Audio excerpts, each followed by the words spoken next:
পোনপ্ৰথমে যোৱাকালি উত্তীৰ্ণ হোৱা সমূহ ছাত্ৰ ছাত্ৰীলৈ তথা মোৰ ভাইটি ভণ্টিসকললৈ মোৰ ফালৰ পৰা বহুত হিয়া ভৰা শুভেচ্ছা জনাইছো। তাৰ লগতে আবেলিলৈকে এটি বিক্ষিপ্ত ঘটনাৰ নিউজ মই চাবলৈ পালো আৰু মনটো বহুত বেয়া লাগিছিলে। যোৱাকালি মই সময় পোৱা নাছিলো, সেইবাবে ভিডিঅ'টি আজি বনাব লৈছো। আজি যিহেতু মোৰ অফ আছে। এগৰাকী ছোৱালীয়ে পৰীক্ষাত সফল হ'ব নোৱাৰি ছুইচাইড কৰিলে আৰু তেখেতৰ মাতৃৰ বক্তব্যও শুনিছো আৰু তেখেতসকলৰ সামাজিক মাধ্যমত যিবিলাকে বক্তব্য কৰিছে, মন্তব্য কৰিছে তেওঁক লৈ, সেইবিলাকো মই শুনি এই ভিডিঅ'টি মই প্ৰস্তুত কৰিছো। জীৱনটো জীয়াবলৈ অকল মেট্ৰিক পাছ কৰা বা হায়াৰ ছেকেণ্ডাৰী পাছ কৰা বা চাৰ্টিফিকেটৰ নাম্বাৰটো পোৱাটো বহুত দৰকাৰী নেকি? আৰু চাৰ্টিফিকেটৰ নলেজে বা জীৱনত ফুলৰ মালা এডালে বা গামোচা এখনে আপোনাৰ জীৱনটোৰ মূল্য দিব পাৰে নেকি? এই ভিডিঅ'টি আপোনালোকে শেষলৈ চাই থাকিব। লগতে আপোনালোকৰ কেনেকুৱা লাগিছে কমেণ্ট কৰিব আৰু ভাল লাগিলে শ্বেয়াৰ কৰিব।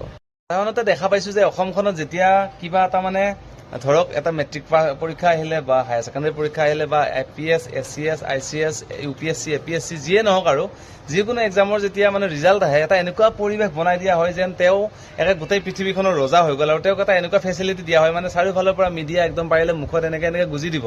যোৱাকালি মই এটা ভিডিঅ' দেখিলো, ছোৱালীগৰাকীয়ে কৈ আছে যে মই শিক্ষাগুৰুসকলক প্ৰথমতে প্ৰণিপাত জনাওঁ, তেওঁলোকৰ লগত মই এবাৰ দেখা হওঁ, তাৰপিছত আপোনালোকৰ লগত মই কথা পাতিম। কিন্তু সামাজিক মাধ্যমে কৈছে যে আগতে আমাৰ লগত কথা পাতা, তাৰপিছত শিক্ষাগুৰুৰ ওচৰত যাবা।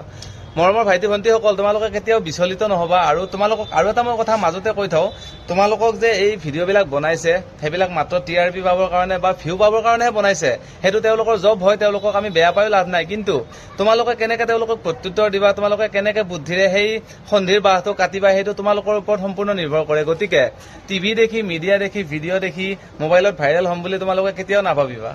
মোৰ ছাত্ৰ ছাত্ৰীসকল, মনত ৰখাটো ভাল যে এদিন বা দুদিন বা তিনিদিন তোমালোকে পুৰা অল অসমত গোটেই মোবাইলে ঘূৰিবা, ঠিক আছে। তাৰপিছত কিন্তু তোমালোকক কোনেও নুসুধিব, তোমালোকে নিজৰ জীৱনটো নিজেই গঢ়িব লাগিব। গতিকে সকলোৰে লগত ভালদৰে মিলিজুলি থাকিব লাগিব।